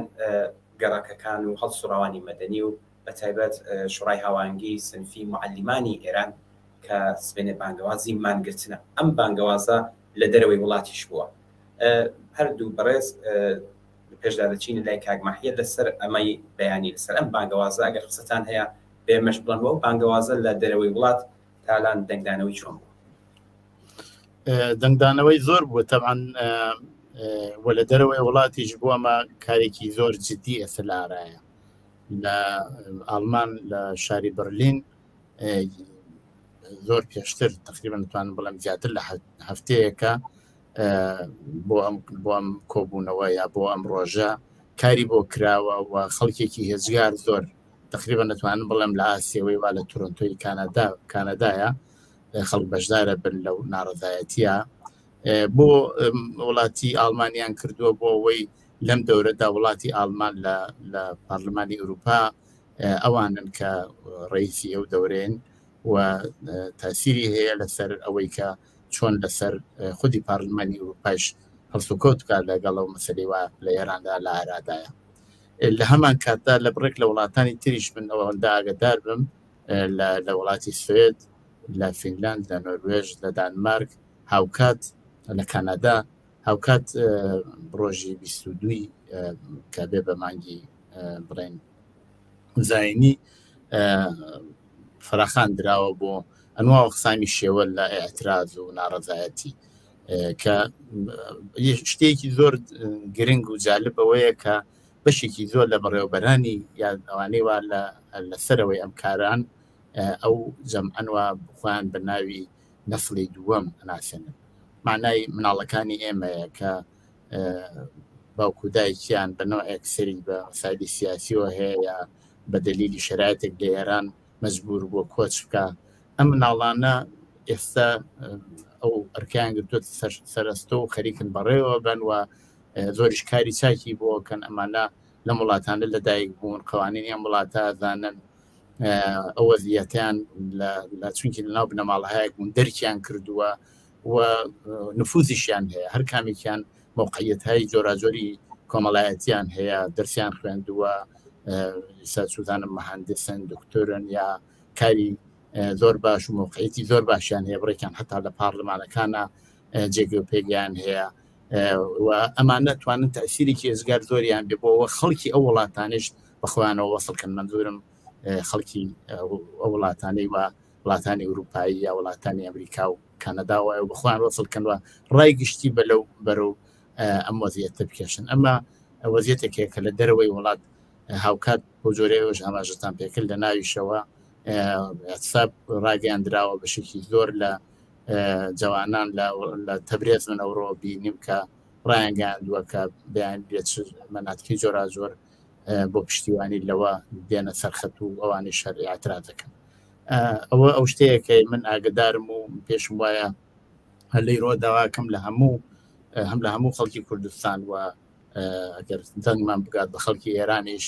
کە پشتیوانی ئەو ڕۆژە بکەن ئەو ڕۆژێکی گرنگە لە ئاسی نێودەوڵەتی خەڵکێکی هێزگار زۆر دێ هەتا نیرویەکی زیاتر بێ هێزێکی زیاتر بێ تەمەەن کۆماری ئیسلامی کەمتر ئەتوانێت لە بەرامبەر ئەو هەموو خەڵکەدا ڕابوەسێ و مجبورە بێ بە پاشەکشێ هێزی چکۆلەتر و کەمتر قابلی سەرکوب بە قابلی ئەوەیە کە کۆماری ئیسلامی بەناو تندوتیژیان لەگەڵا بکە ئەوە بزانن کە لە دەرەوەی وڵات خەڵکێکی هێزگار زۆر لە شۆڕژێران لە کەسانی سکولار لە کەسانی ناودار پشتیوانی خەڵکی ئێرانن و ئەمە توانێت قووەتێکی قەلب بێ بۆ پەرەپێدان و بۆ درێژە پێدان بۆ شۆڕشە. بەڵێ بەڕێز حسین پەنایی فەرموو لەسەر ئەم بابەتە ئەوەی کە باس هەرە گرنگی ئەو ڕۆژانە بە بڕوای من ئەوەیە کە یەکگرتوویک پێک هاتووە لە پێشتا لە نێو ماڵی کورد لە کوردستان و لە دەرەوەی کوردستانی لەسەر تاسەری ئێران ئەمە پێم وایە شاکلیدی ئەم جنبشەیە بە عقیدەی من ئەمە زۆر مهمە پاراستنی و وە کارکردن لەسەرەوە خۆشبەختانە ئەو تۆهمەت و بۆختانانەی کە کۆماری ئیسلامی ساڵهای ساڵەکاری بووە کە هیچ کامێکی جێ نەگرت کە تەفرەقەیەک دروستکە شوزانم شتێک ببینێتەوە بۆ ئەوەی ئەو اتحادە ئەو هەمبەستەگیە لەسەر تاسەری ئێران تێک بدە من پێم وایە وەکو کاک مەحیە فەرمووی کە ئەو معلوماتی باشتریش هەیە لە رابطە لەگەڵ دەرەوەی وڵات لە برلین نازان چۆن بە لەحازی فەنی و ئەوانەوە چۆن بەشداری چۆن بەرگوزارە بێت بەڵام پێم وایە بە تایبەتی بۆ ئوروپا بۆ وڵاتانی ئوروپا زۆر زۆر گرینگە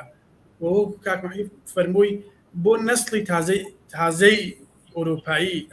ئێرانیایی ئوروپایی زۆر زۆر مهمە و بە تایبەتی بۆ کوردیش زۆر مهمترێکە لەبەر ئەوەی کورد ئێمە لە سەردەمی کوبانی و اتفاقاتی پارچەکانی تران نیشانماندا یعنی حزورمان بوو نەسڵی تازەمان بەو مەسائلە ئاشنا بوون بە تایبەتی کە ئێستا کە ئەوان بۆ خۆیان هاو نەسڵەکانیان لە خیابانن ئومیدوارم کە هاونەستەکانی ئەوانیش سەر تاسەری وڵاتانی ئوروپا ئاکتیو ببن لەم بارەوە شرکەتێکی پڕەنگ بکەن و بە هەر حاڵ بەدوور لەوەی کە خودداری بکەن لە هەر کەسێک بوونکن لە دەرونی خۆیان یا سەر بە جەریانێکی سیاسی بێت ئەمە وەختی بروزدانی ئیدئۆلۆژیکەکانمان نییە بە عقیدەی من وەختی ئەوەیە کە هەموو کەسێک تەلاشکە بۆ حەفزی ئەم ئیتحادە ئەمە زۆر گرینگە و ئەمە پێم وایە خەڵکی کوردستان دەستیان پێکرد یعنی خەڵک لە کوردستانەوە ئەم ئیتحادە دەستی پێکرد جوابەکەی لە تاران و لە تەبریز و لەوانە بیستراوە لە بەلوچستان کە ئەمڕۆ هەن لە خسەر خیابان بوو وەڵامەکەی بیستراوە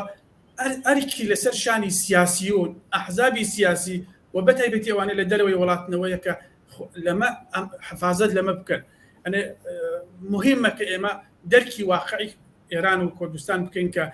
ئەوە مانگێک و ئەوەندەیە هەموو ڕۆژێک لەسەر تاسەری ئێران لە گۆشەکنارێکەوە ئەم شەو لە ئەردەبیل دەڵێ مەسەڵەن سنە تەنیا نیە بەیانی سنە دەڵێ مەسەڵەن بەلوچستان تەنیا نیە ئەم پەیوەندی زۆر مهمە پێم وایە و خزمەتەکە بۆ حەق و حقوق هایترمانیش لە ئایندەیەکی دوای کۆماری ئیسلامیە بۆ بەیانیش وەکو کۆمنتێک ئەگەر بیدەم لە رابطە لەگەڵ مەسەلەی ناوخۆ اقتصابات یان لە کوردستانە هەمیشە گرتوویەتی و خۆشبەختانە نەتیجە بەخش بووە هەرچەند اقتصابات لە کوردستان ممکنە تعیین کننده نەبێت لەسەر اقتصادی ئێران وەگاهەن ئەو ڕفلەکسانەیش وەرگیراوەتەوە کە دەڵێن کاکە اقتصابات لە کوردستان خەڵکرێکی ئاخر ئێوە زۆر داوای اقتصاب مەکەن زۆر ئەو مەکەن بەبارێک لەسەرمانە بەڵام پێم وایە اقتصابات مهمە لە کوردستان بەڵام اعتراضات مهمترێکە بەڵام بەو قسانێکە کاک مەحیج باسی کرد پێم وایە دەبێت تەجەموعاتی وەسیعتر بکرێت تەجەموعات ئەگەر وەسیعتر بێت و بەرفراوانتر بێت هەزینەکان کەمەکاتەوە و ئاسیب پەزیرتر نییە لەم بارەوە من پێم وایە دەبێت تەلاش بکرێت بەیانی هیوادارم خەڵکی کوردستانە و سەر تاسەری ئێران بەتایبەتی بە کوردی قساکەین ممکنە مخاتبمان کوردستان بێت خەڵکی کوردستان دەبێت ئەمە نیشان بدەن ناکرێت لە شارێک ببێت و لە شارێکیژە حتا مەسەڵەن چەند مەحەلەی ببێت ئەمە کارێکی پێم وایە ئەمە باش نییە پێم وایە بەیانی دەتوانێت نمونەیەکی باش بێت کە هیوادارم بەو تەجربەی ئەو یەک مانگۆ چەند ڕۆژێ ڕابردوو هیوادارم شاهدی خۆشێکی وەسیع بین کە من بەرداشتم ئەوەیە خەڵکی کوردستان لە زەرفێت و لە توانای خۆیان ئەوە نیشانەدا کە بتوانێت بەیانی جارێکی تر ببێتەوە بە سەرمەش بۆ سەر تاسەری ئێران هیوادارم ئەوەی دەرەوەی وڵاتیش پەڕەنگ و باشکۆ و خزمەت بکە من پێم وایە وەکو مەحیە فەرمووی ئەوە تەقویەت ڕۆحی کە بوون سەرنج ڕاکێشە ئەگەر ئەو جۆرەی کە ئامارەکان بۆ خۆیان باسیەکەن هێشتا نەبووە وڵاتی ئالمان دەڵێ ئێمە پۆلیسمان داناوە کە حفاظت بکە لە 50,000 اعتراض کننده ئەوە نیشان لەوادا کە بەرحاڵ دنیا بە سەرنجە و تواشاکەن میدیاکانی گەورەتێن ئەی بینن پێم وایە خزمەتی گەورەیە بە جنبشی داخلیش بەڵێ زۆر سپاس بۆ بەشداریتان بەڕێزان مەحیە ئیرەجی ئەندامی کویتەی ناوەندی کۆمەڵا بەفێر حسین پەنایی هەڵسوڕاوی سیاسی زۆر سپاس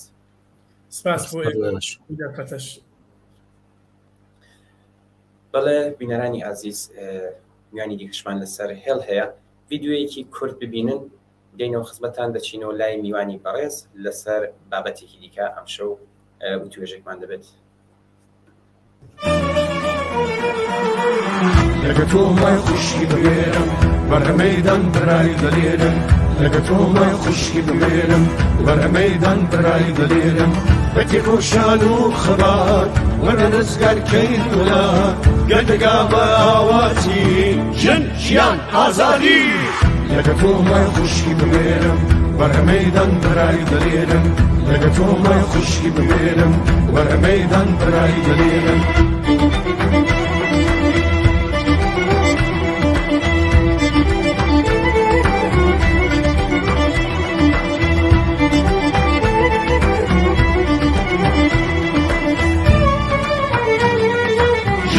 ژیان ئازادی بەتی ڕۆشان و خەبات وەرە ڕزگارکەین وڵات گەردەگا بە ئاواتی ژن ژیان ئازادی لەگە تۆمای خوشی بمێرم بەرهەمەیدان برای دەلێرم لەگە تۆمای خوشی بمێرم بەرهەمەیدان برای دەلێرم دیسان دژمنی خوێن ڕێژی غەدار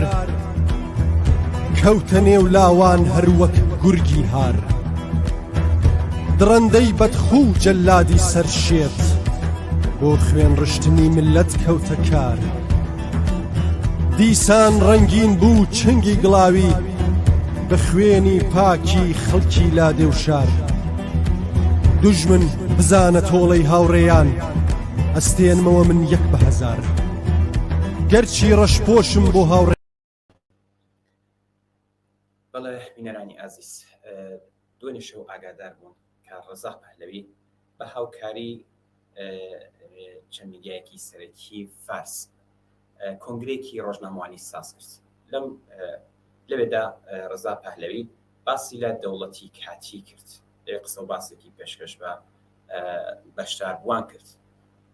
لەم دەوڵەتی کاتیەدا گویا کە ئەو جۆرێکەوە بۆ خۆی باسی کردووە هەموو کەس دەگرێتەوە هەموو لایەنە سیاسی و هەموو هێزێک هەموو دەتوانن خۆیان لەو نێو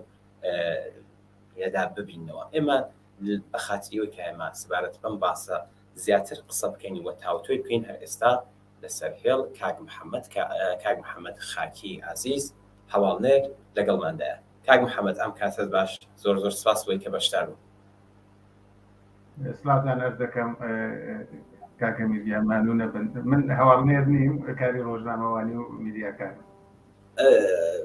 ببوو کاک محەممەد من داوای لێبوردن دەکەم کاک محەممەد گیان باسم کرد کە دۆ شەو خۆشتان ئاگادارن کە ڕەزا پەهلەوی باوکاری چەند میدیایەکی سەرەکی فارس کۆنگرێکی ڕۆژنامەوانی ساز کرد بە لەوێدا باسی دەوڵەتی کاتی کرد سەرەتا پێم بڵێ ڕەزا پەهلەوی ئەسەن نێونەرایەتی چ هێزێکی کۆمەڵایەتی و سیاسی لە ناوخۆ و دەرەوەی وڵات دەکات کاکە میر حتمما هەموو بینەران و بیسەرانی رادیۆ کۆمەڵە لە پێش ئەسڵام هەیە بۆیان هەموو ئاگادارن کە حکوومەتی پەهلەوی ڕەزاشا و هەمە ڕەزاشا نزیکەی نیم سەدە لەسەر کار بوو و دیارە ئەوانە وەکو بنەماڵە زۆر ناسراون یعنی ناسراوترین بنەماڵەی ئێرانە ئەو دەورەی کە ئەوان کاریان کرد ئەساسەن بۆ چینەکانی سەرۆی کۆمەڵگا یعنی دەورانی پەهلەوی ئەساسەن قازانج و بەرژەوەندی چینەکانی سەرۆی کۆمەڵگا سەرمایەدار بوو بێ چه ئاغەیەکی گەورە بوو بێ پێش لە تەقسیم ئەرازی دوایەوە وەزعیەت شتێکی تری لێ هات دوای 1340 بەشێک لە زەویەکانیان تەقسیم کرد ئەو دەورە کە ڕژیمی سەڵتەنەتی بوو پەیوەندیەکی زۆر باشی بوو لەگەڵ دەوڵەتهای دەوروبەر قازانجیان یەکشت بوو بە تایبەت و دەورە کەسانەی کە لەبیریانە هێشتا اتحادی جەماهیری شەوروی ما بوو و ئەمریکا پێی خۆش بوو کە پێش بە دەسەڵاتی ئەو سۆڤیەت یونیۆنە بگرێ و ئەمانە لە بلۆکی ئەمریکا بوو بە بلۆکی ئینگلیز بوو و چەند جارێکیش کە کودەتا کرا و پێویست بوو 28 مردادوانە ئەمریکا و ئینگلیز بە چڕی هاتنە پێش باوکی هەرم ڕەزای پەهلەویە ئەوەیە ئەو دەورە وا بوو ئێسەیش خودی ڕەزا پەهلەوی دیارە بەرپرسی ئەو وەزعیەتەی ئەو دەورە نییە چون ئەوەلان 44 ساڵە کۆماری ئیسلامی لەسەر کارە ئەو هیچ دەورەیەک لەسەر کار نەبووە بەڵام بەشی سەڵتەنەت تەڵەبەکان لەواقع دوو بەشن بەشێکیان زۆر ئەفراطی و تۆندڕەون کە ئەمن پاشای نەزەرسەنجیەکانم کرد لە ئاخرین نەزەرسەنجی بەسڵات گەمان ئەماری مەلەکی کە ئەیکا 3% ئەو ئفراتیەکانیان داوای سەڵتەنەتی مطلقەی هینەکەن باقیەکەیشیان لە باشترین حاڵەتە هەتا 19% هاتن ئەمە دیارە دەقیق نییە چون ئازادی نییە لە ئێرانە ئیمکانی نەزەرخاییەکی جدی بکرێت و مشخص بێ ئەنی ئەو سامپڵە ئەو نمونانە نمونەیەکی گەورەتر بێت ئەگەر جوابکەم ئەوەیە کە ئەمان بەرژەوەندی چینی سەرۆی کۆمەڵگا بەرژەوەندی مثلەن ئەرتەش لەسەر ئەرتەش لەسەر هێزە چەکدارەکان لەسەر سەرمایەداری بە ئەسلاح بەشی زۆر سەرەوەی وانە لەسەرەوە زۆر هینەکەن لە ڕاوابەتی بینەدولەریشە ئەوان پرۆغەربن یعنی بە ئەمریکا نزیکەن و ئەو دەورە مەسەلەن ئەگەر ئەتوانێت نمونەیەک بێ کە ئەمان ڕەزا پەهلەویە هیچ نەقدێکی جدی لە دەورەی باوکی و باوە گەورەی نییە کە خودی ئەو دەورە بووە هۆی ئەوە کە جمهوری ئیسلامی بێتە سەرکار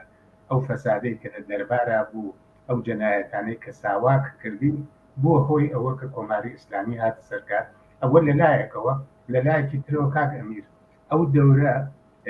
محەممەد ڕەزا پەهلەوی و ساواک هەموو نیروهای چەپیان دەواقع سەرکوت کرد زندانیان پڕ کرد لە نیروهای چەپ و مەلا ئازاد بوو نەهادهای مەسەبی ئازاد بوو و پارێشی پێگان بە پێچەوانەی مەسەلەن ڕەزاخان ئەوەیە ئەمان خۆیان مەسئولن بەرپرسن لەسەر هاتنە سەرکاری کۆماری ئیسلامی هێشتا ڕەزا پەهلەوی هیچ نەقدێکی جدی نییە کە ساواک چی بوو حتا لەم قسانەیە کە من بەدقەت پێم کرد ئێژێ باوکەکانی ئەم جوانانە دایکەکانیان ئیشتبایان کردە ئێستا چون ئەو دەوڵەتیان بۆ خانە ئێستا ئەبێ یارمەتی مناڵەکانیان بن لەبەرەوە ئەو کارەی کە خەتایان کردووە جوبرانی کردەوە یعنی ئەمە ئێستا ئاوەژۆکردنی مێژووە ئێوە بوونە هۆی ئەوە کە کۆماری ئیسلامی بێتە سەرکار ئێوەن دەبێ مەعزەرەتخواهی لە خەڵک بکەن ئێوەن دەبێ یارمەتی بدەن کە جمهوری ئیسلامی بڕوە ئەگەر کۆی کەمەوە چینی سەرەوەی کۆمەڵگا و تێکنۆکراتەکان و ئەوەمان لەبیر نەچێ بەشێکی زۆری ئەو ژنراڵانەی یا ئەفسەرهای گەورە یا ساواکیەکانی زۆرسەرەوە یا ئەوانەی دەربار بوون وەزیر بوون وەکیل بوون هاتنە دەرەوە بەشێکیان بەداخەوە ئەدام کران لەو دەورەکە زۆر بە شێوەیەکی وەحشیانە بەڵام بەشێکی قابلی تەوەجویان هاتنە دەرەوە و هەر لەو هەوڵەی شۆ مەسەلەن لە لۆس ئانجلس ئەنواعی تەلەڤیزیۆنی سەڵتەنەت تەمەدیان هین کرد ئەگەر بکەمە یەک جملە یەک ڕستە چینی سەرەوەی کۆمەڵگا تێکنۆکراتەکان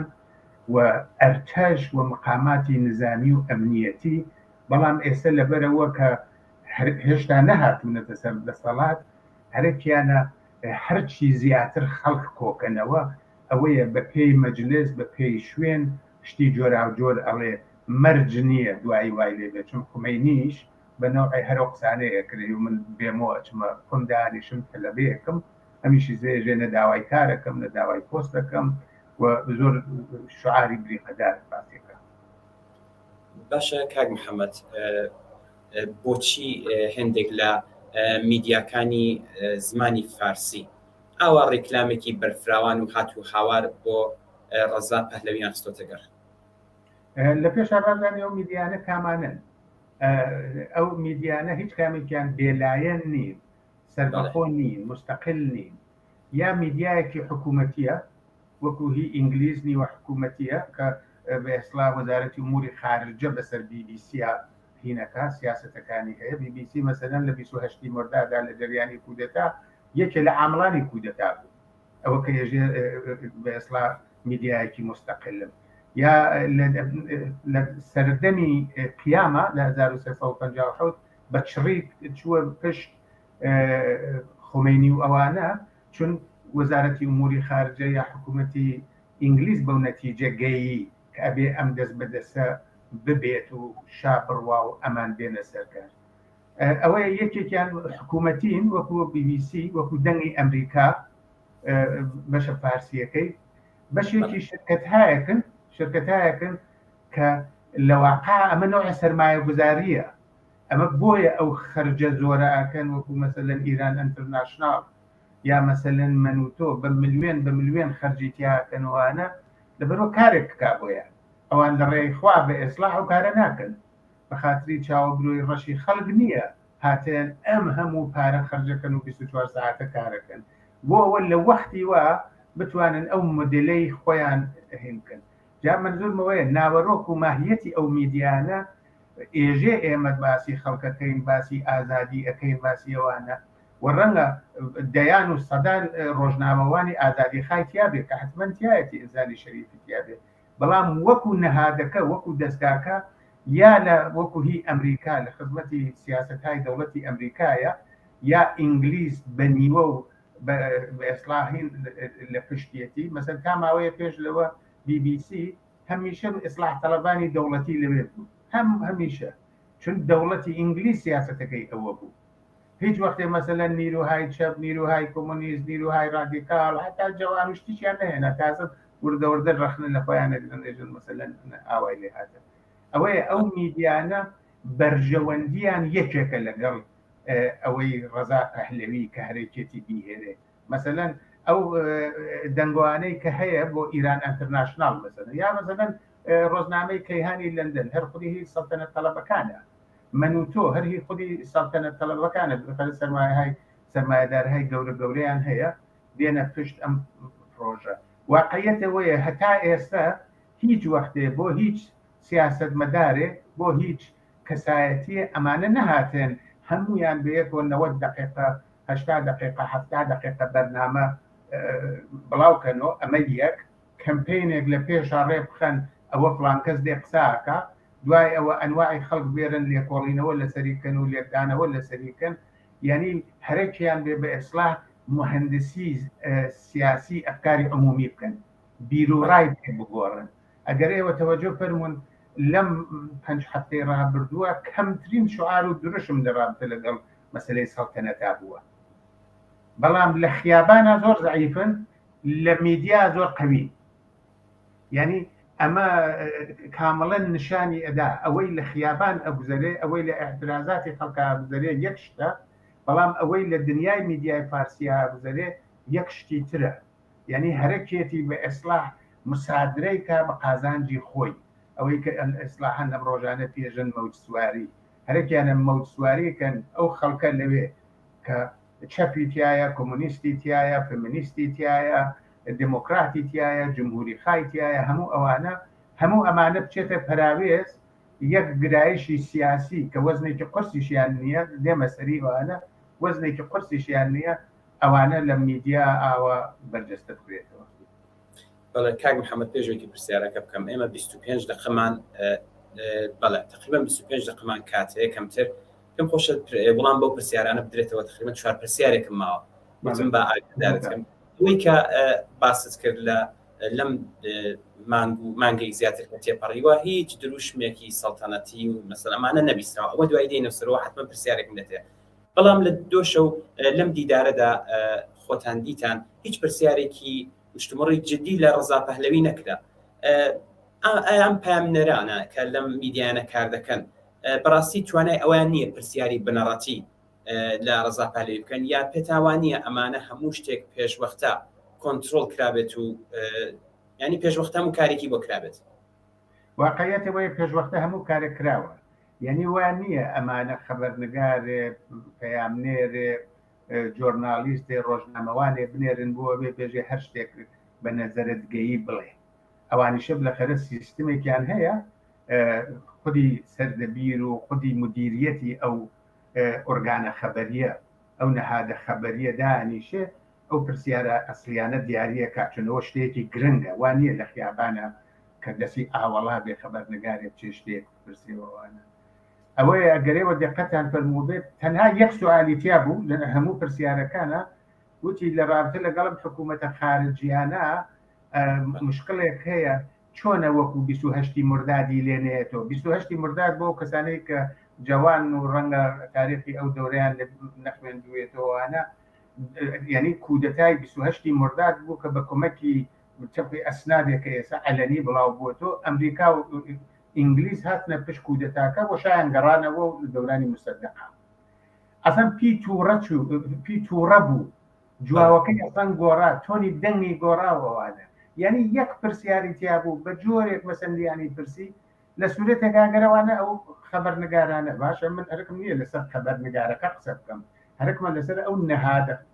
خەبەریانە قسە بکەم وانە ئەگەر واقعاً جدی بوون ئەگەر بێتەرەف بوون ئەگەر سربەخۆ بوون ئەگەر مستەقل بوون دەی باشە بۆچی پرسیارێکیان نەکرد مەسەڵەن چەند پرسیار ئاسایی کاکە ئێوە 15% خەڵک زیاتر نین 80% خەڵک نوێنەرایەتی ناکەن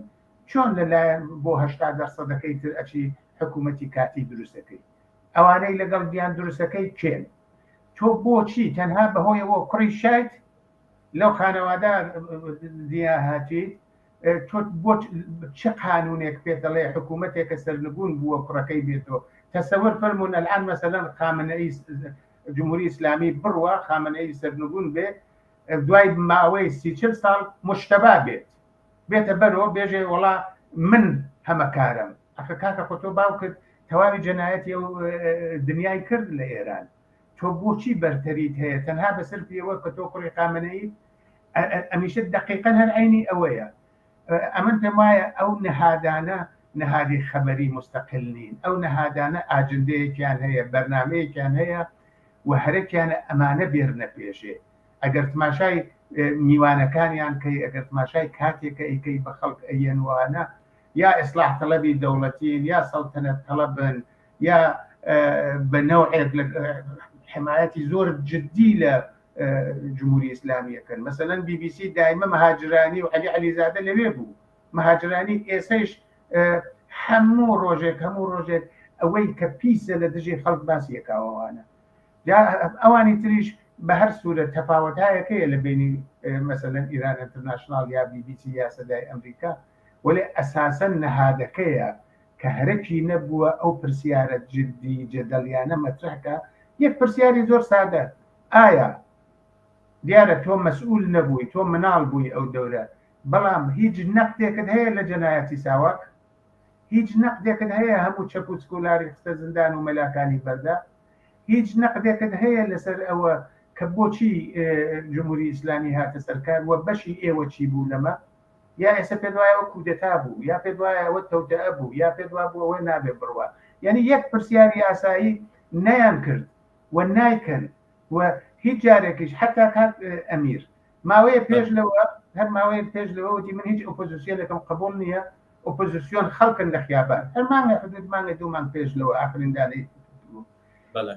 بانگە دوایەوە دێژێ ئێمە ئۆپۆزیسیۆن ئێستا ئەوان کاری خۆیان کردە ئێمە بیکەین دەوڵەتی کاتی دروستکەین یەک لەو خەبەرنگارانە نەیپرسی ئەخە تۆ خۆتۆ دوێنێ وا دوت خۆ مانگە پێش لەوە وتت ئۆپۆزیسیۆن هیچ نییە و ئۆپۆزیسیۆنی واقعی خەڵکە ئەی چۆن ئەو هیچ نییە ئێسارێکی دی حکوومەت دروستکە و ئەم بەشە کێن بۆچی وەکوی کەزنەبین وایە کێن ئەو کەسانەی ئەو هێزانەی کە هەرەکتە لەگەڵیان بین ناویان چییە کاریان چییە تاریخەکەیان چییە کێن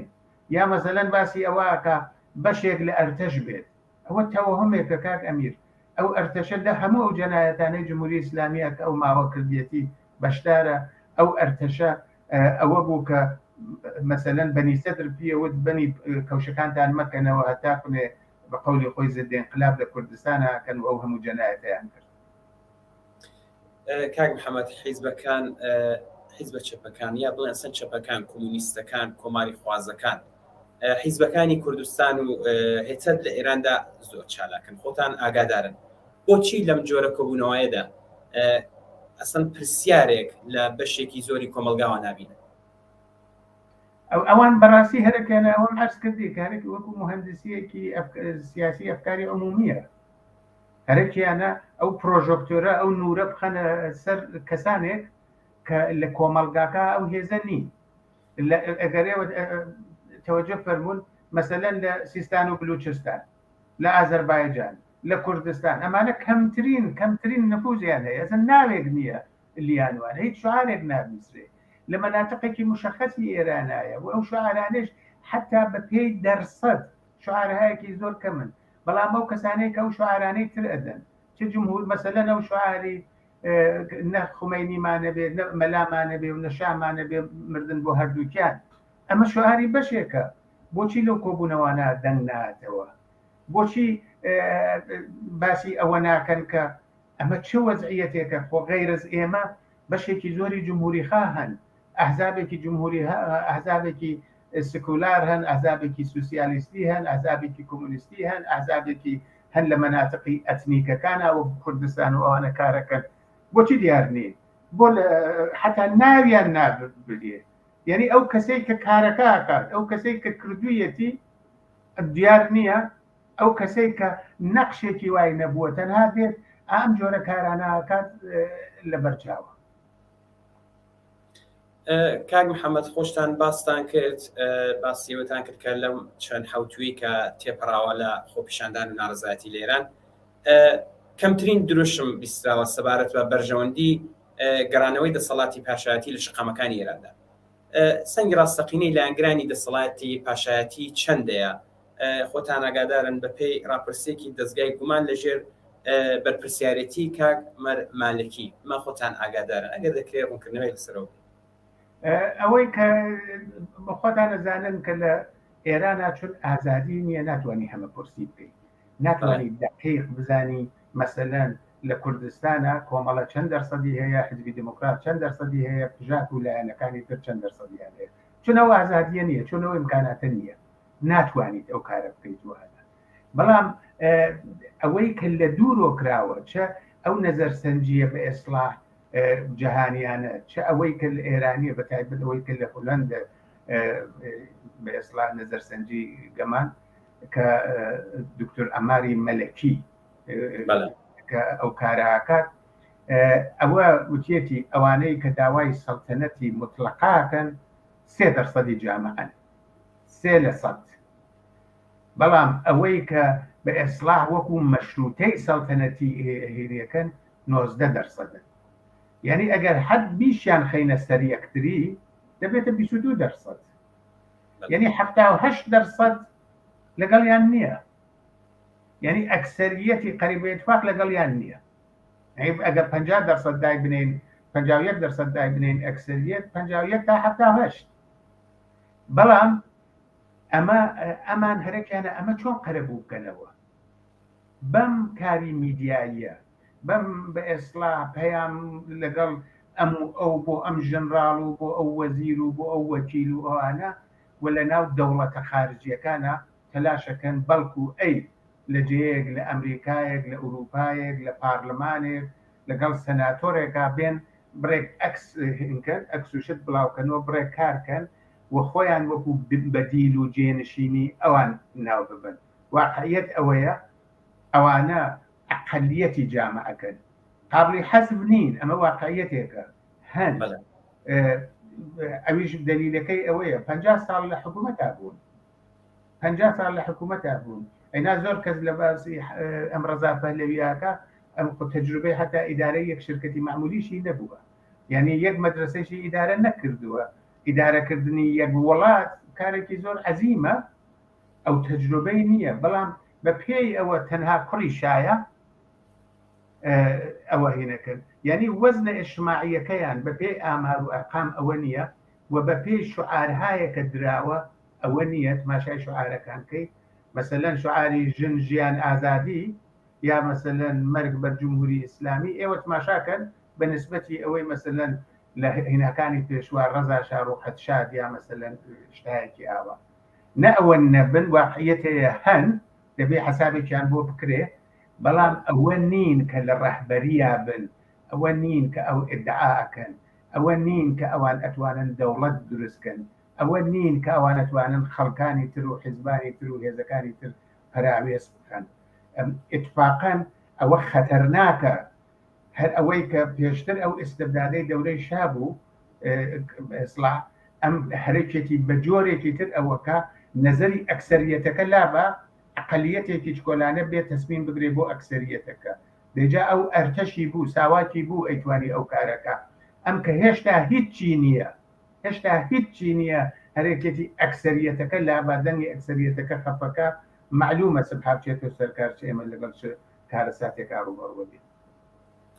کاک محەممەد وەکو دوایین پرسیار لە کوردستان و بڵێن لە ناوچە کەمینەکان خواستی حکومڕانی زۆر لاواز و بەبایەخە بۆ کارەکانی ئەمە بۆچی دەگەڕێتەوە کاک محەممەد؟ ئەوەی کە سەڵتەنەت تەڵەبەکان بەستا دەورانی پەهلەوی هەموو ئەو کەسانەی کە لە کوردستان تەمەنێکی وەکو منیان هەیە یا تەمەنترن لە بیریانە کە ساواک و ئەرتەش و ژاندارمەری لە کوردستان چی کرد هەرو کارانەی لە خوزستان کرد عەرەبەکەی بە زۆر لابرد فارسەکەی هێنا هەرو کارانەی لە سیستان و بلوچستان کرد هەرو جەنایەتانە لەو شوێنانەی کە خەڵکی ماینۆرەتی خەڵکی ئەقەلیەتن یا کەمایەتی تایە کردیان ئەم تەجروبەی مەسەلەن ئێمە ساڵی 46-47 مان هەیە تەجروبەی کۆماری کوردستانمان هەیە تەجروبەی ئەو هەموو ئیعدام و زندان و شکنجە شار نەبوو لە کوردستانە شار نەبوو لە کوردستانە دەیان زندانی سیاسی نەبێ و شار نەبوو هەڵاتوی سیاسی لەم پارچەوە بچێ بۆ ئەو پارچە و پێش لەوەی تەنانەت مەدرسە و زانکۆبێ ئەو پادگانی ئەهێنا و ئەو کوردستانە مەسەن بۆ نمونە ناو ببین کاک ئەمیر ئەمە خۆ میراتی ئەو میراتی گەورەی پەهلەویە گەی بەمان نە کارخانەی تیا بوو نە جادەهایەکی باشی تیا بوو نە زانکۆهایەکی زۆر گەورەی تیا بوو بە نسبەتی شوێنەکانی تر نە خەستەخانە و بیمارستانی تیا بوو نە بردیە پێشێوەوانە یعنی وەکو پادگانهایەکی گەورەی لێکرد بۆچی خەڵکی کورد یا بۆچی خەڵکی بلوچستان دەبێت لەگەڵیان بن 50 ساڵ تەجروبەی ئەوەیان هەیە کە ئەوان چیان کردن و حتا نایەن بێژن ئێستا باشە ئەوە ئیشتبا بوو ئێمە داوای لێبوردن لە خەڵکی کوردستان دەکەین ئێمە داوای لێبوردن دەکەین کە ساواک ئەو هەموو جەنایەتەی لە سەفری ئێران هەکرد تەنانەت نایەژن یعنی پاکانەی بۆکەن بەو دەلیلەیە من پێم وایە ئەوە مێژووی زین و ئەوە شعورێکی عمومیە ئەوە زانست و ئاگاهیەکی عمومیە و خەڵک لەگەڵیان دێت کاک محەممەد 4 دقەیەکمان کاتماوە ئاگادارن کە بەیانی بانگەوازێک لەلایەن ناوانی گەڕەکەکان و خۆسڕانی مەدەنی و شۆڕای هاوانگی سنفی معلیمانی ئێران ئەم بانگەوازە لە ئێران کراوە لە دەروی وڵاتیش ئەم بانگەوازە بووە لەسەر ئەمە چ قسەیەکتان هەیە من هیوادارم بەڕێکی و پێکی و هەرچی بەرینتر چێتە پێشێ ئەوەی برلین کە هەیە دیارە بەخۆشیەوە خەڵکێکی زۆر تیا بەشداری ئەەکەن و کاری زۆر بۆ کراوەوانە و دیارە لێرە مەسلەی سەرکوت و تەقەکردن و بە زندان و ئەو جۆرەشتانە نییە خەڵکەتوانن زیاتر بەشداری بکەن هیوادارم لە ئێرانە و لە کوردستانە ئەم مەسلە بەباشی بچێتە پێشێ و خەڵکەکە بە تایبەت ڕابەرانی عەمەڵی خۆیان بپارێزن ئەو جۆرەی کە پێویستە بتوانن بە نهێنی کارکەن چون واکە ئێمە احتیاجمان هەیە پیان ئەو شۆڕشە احتیاجی هەیە پیان هیوادارم کە ئێمە بەیانی شاهدی تەزاوراتێکی گەورە ئاعترازاتێکی گەورە بین کە هەم خەڵکی دنیا جارێکی تر بەڕوونی دەنگی ئێمە ببیسێت دەنگی خەڵکی کوردستان و خەڵکی ئێران و هەم ئەفکاری عمومی و ئێسڵا دەوڵەتەکان و هەموو لایەوە هەم ئەوانەی کە لە سەفی جمهوری ئیسلامیان ئەوانەی کە بەکرێگیراون کاری بۆکەن بە ڕۆشنی بزانن کە ئەبێ خۆیان هەرچی زووتر لە حکوومەتی جمهوری ئیسلامی جیا بکەنەوە چون سەرنجامی ئەو حکوومەتە بەڕاستی ڕووخانە ئەمڕۆ بێ یا بەیانی یا هەفتەیەکی تر یا دوو مانگی تر ئەڕوخێ ئەوان داهاتووی خۆیان و بنەماڵەکانیان بە کۆماری ئیسلامی و گرێنە زۆر زۆر سپاس کاک محەممەد خاکی میدیاکار و ڕۆژنامەوان سپاس بۆی کە بەشداری ڕاستەوخۆی تلڤیزیۆنی کۆمەڵ زۆرتان سپاس دەکەم کاکە میدیا زۆر سپاس بۆی باش بەڵێ بینەرانی ئازیز وە پامێکیان پێداوم کە سەرەتای بەرنامەکە کە من ویستم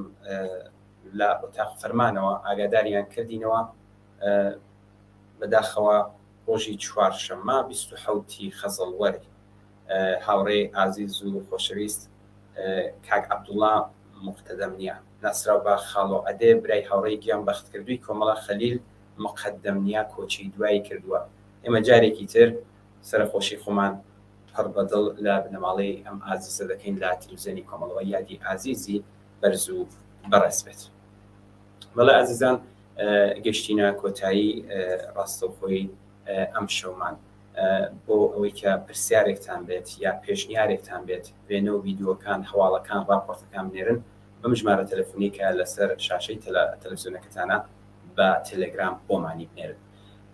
ئاگادارن ئەم ئاستە لە پەرێشان نوێژی و ڕینەکردن و وەحشەت و دەرخەری نیگەرانی کاربەدەستانی حکوومەتی ئیسلامیە لە عەزم و ئیرادەی لێبڕاوانی خەڵک بۆ گۆڕینی ڕژیم خامنەیی و هاوبەشەکانی لە سەردەمانێکدا بەم شێوەیە ڕینە دەکەن کە خۆشیان بزانن کەشتی گەندەڵی و جەناتی ڕژیمی ئیسلامی بەرەو قوبول بچێت سپاس بۆی کە تا ئێستا لەگەڵمان بوون هەر بشین و سەرکەوتوو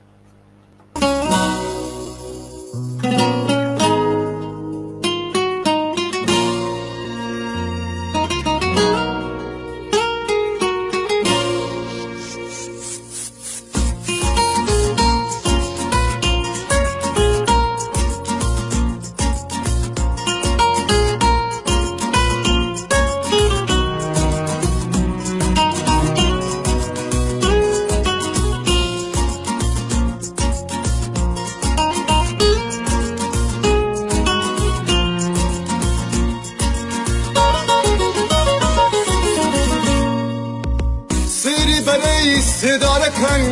نایانەوێ هەتا و هەڵبێ لە دارستانی ئاوێنە کۆتری ئاشتی ئۆخرە بگرێ خەونی مناڵانی دەریا دایکی ئاوارە هەنێژن کێ دەتوانێ لەم وڵاتە ڕێ لە باران و گوڵ بگرێ کێ دەتوانێ لەم وڵاتە ڕێ لە باران و گوڵ بگرێ تفەنگی دەستی تۆ لان کەو لایە لایەی بۆ دەخوێنی